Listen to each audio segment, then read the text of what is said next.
اعوذ باللہ من الشیطان الرجیم، بسم اللہ الرحمن الرحیم۔ حکیم قیوم خان کلیدی مکتب یوٹیوب چینل پر اپنے بھائیوں سے مخاطب ہے، اور آج میں اپنے بھائیوں کے لیے ایک نسخہ لے کے آیا، اور یہ نسخہ موٹاپا فربہی یعنی ابسیڈی کے نام سے بنتا ہے، اور اس میں جو کمبینیشن آپ کو درکار ہوگی وہ بھی میں آپ بھائیوں کو دکھاؤں گا۔ لیکن پہلے اس مرض کا ایک تعارف بھی سنے کہ یہ ہوتا کیا، یعنی موٹاپا کیا چیز ہوتا ہے، پھر اس کے اسباب، علامات، اور آخر میں جو علاج ہوگا وہ بھی میں بتاؤں گا، اور فریض بھی۔ تو موٹاپا کے بارے میں کچھ باتیں آپ نوٹ فرما لیں۔ موٹاپا اس دور کا ایک عام مرض ہے۔ ایسے افراد جن کے جسم موٹاپے کی طرف مائل ہو، ان کا دیگر افراد کی نسبت مختلف جسمانی عوارضات میں مبتلا ہونے کا زیادہ امکان ہوتا ہے، جن میں قلب، جگر اور گردوں کے امراض بالخصوص قابل ذکر ہے۔ اس کے علاوہ موٹے افراد کی شرح اموات بھی نسبتاً زیادہ ہوتی ہے۔ یہ موٹاپے کے بارے میں کچھ باتیں تھی جو میں نے آپ کو بتائی۔ ابھی اس کے اسباب کہ یہ کن وجوہات کی بنا پر آتا ہے، اسباب بھی آپ نوٹ فرمائیے۔ جینز میں موٹاپے کا رجحان یعنی موروثی اسباب: غدہ نخامیہ کی خرابی، شریانوں کی سختی، فشار الدم قوی، امراض معدہ جیسے ضعف معدہ، امراض جگر، ورم جگر، امراض گردہ، سوزش گردہ، کلۂ گردہ امراض یعنی کلۂ گردہ کے امراض، ذیابیطس، دائمی قبض، سستی، کاہلی، اور یعنی سستی میں وہ بندہ جو کاہلی کی زندگی گزارتا ہے، سیر یا ورزش نہ کرنا، کثرت جماع، ثقیل، مرغن، میٹھی اغذیہ اور نشہ آور اشیاء کا کثرت سے استعمال۔ نیز خواتین میں علاوہ دیگر اسباب بندشی، حیض، خصیت الرحم کی خرابی یا سنیاس اس کے اسباب میں شامل ہیں۔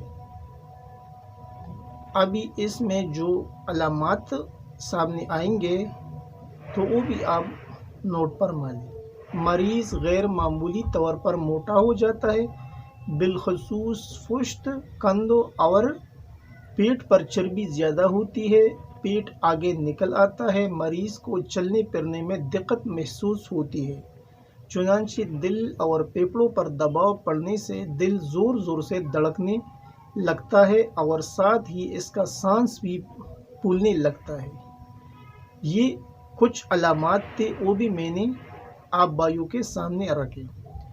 ابھی اس کا جو علاج ہے وہ بھی ایک کمبینیشن ہے، تو وہ بھی میں آپ بھائیوں کو بتاؤں گا کہ اس کمبینیشن میں کن چیزیں آپ کو لینی ہے۔ پہلے آپ کو لینا ہے، یہ دیکھو، عرق زیرہ۔ یہ عرق زیرہ ہے، آپ اسے دیکھ سکتے ہیں، عرق زیرہ۔ دوسرے نمبر پر آپ کو لینا ہے جوارش کمونی۔ یہ آپ دیکھ سکتے ہیں، جوارش کمونی۔ اور تیسرے نمبر پر آپ کو لینا ہے اینٹی فیٹ۔ یہ بھی قرشوں والوں کا آتا ہے، یہ آپ دیکھ سکتے ہیں، اینٹی فیٹ یہ گولی ہے، یہ آپ کو لینا ہے۔ اور پھر چوتھی چیز جو ہے وہ آپ کو یہ استعمال کرتے ہیں حبت کبد نشادری۔ یہ آپ کو لینا ہے حبت کبد نشادری، یہ آپ کو استعمال کرنا ہے۔ ان چار چیزوں کو لینے کے بعد اگلا سٹیپ اس کا طریقہ استعمال ہے، یعنی اینٹی فیٹ گولی۔ یہ آپ 2 عدد ہمراہ عرق زیرہ سے لینا ہے، یعنی یہ عرق زیرہ آپ کو آدھا کپ لینا ہے، اور اس کے ساتھ آپ یہ 2 گولی استعمال کریں۔ اور بعد از غذا یعنی کھانے کے بعد یہ آپ کو لینے جوارشی کمونی نصف چمچ چائے والا، یہ آپ کو لینا ہے۔ اور اس کے ساتھ میں آپ کو ایک چیز اور بھی درکار ہوگی، وہ اکثیری جگر شربت یا اکثیری جگر ٹیپ۔ اگر شربت ملی تو وہ استعمال کرے، اگر شربت نہ ملے تو ٹیپ استعمال کرے۔ اور وہ شربت بھی میں آپ بھائیوں کو ابھی دکھاتا ہوں۔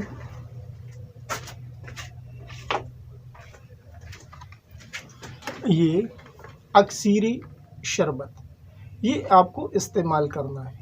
اس کمبینیشن کا یہ بھی ایک جز ہے، یعنی اگر اکثیری جگر ٹیپ مل جائے صحیح ہے، اگر سپوز وہ نہیں ملے تو پھر آپ اس کو استعمال کریں، اکثیری جگر شربت کو۔ اور اس کے بعد حبت کبد نوشادری، یہ آپ کو لینا ہے 1 گولی سے لے کے 3 گولی تک تازہ پانی کے ساتھ۔ تو یہ تھا آج کا کمبینیشن جو میں نے اپنے بھائیوں کو بتایا۔ اور اس کمبینیشن میں جو چیزیں آپ کو درکار تھی، یعنی اینٹی فیٹ گولی، جوارشی کمونی، عرق زیرہ، حبت کی بد نوشادری گولی اور اکثیری جگر ٹیب یا اکثیری جگر شربت۔ اور اس کا جو خوراک ہے، یعنی آپ کو کون سی غذا کا استعمال کرنا ہے اور کون سی غذا سے پرہیز کرنا ہے، وہ بھی آپ بھائی نوٹ فرما لیں۔ زود ہضم اغذیہ، سکنجبین اور چوکر کی روٹی کا استعمال کریں، اور پرہیز میں ثقیل، بادی، مرغن اور میٹھی اغذیہ سے پرہیز کریں۔ یہ تھا آج کا ایک اکثیری کمبینیشن جو موٹاپے کے لیے ہوتا ہے، وہ میں نے اپنے بھائیوں کے سامنے شیئر کیا۔ آخر میں سب بھائیوں سے وہی ریکویسٹ کہ اس چینل کو زیادہ سے زیادہ سبسکرائب کریں، لائک اور شیئر بھی کریں، اور بیل کا بٹن ضرور دبائیں تاکہ اگلا نوٹیفیکیشن آپ بھائیوں کو بر وقت مل جائے۔ آپ کا دوست، آپ کا بھائی حکیم قیوم خان، والسلام۔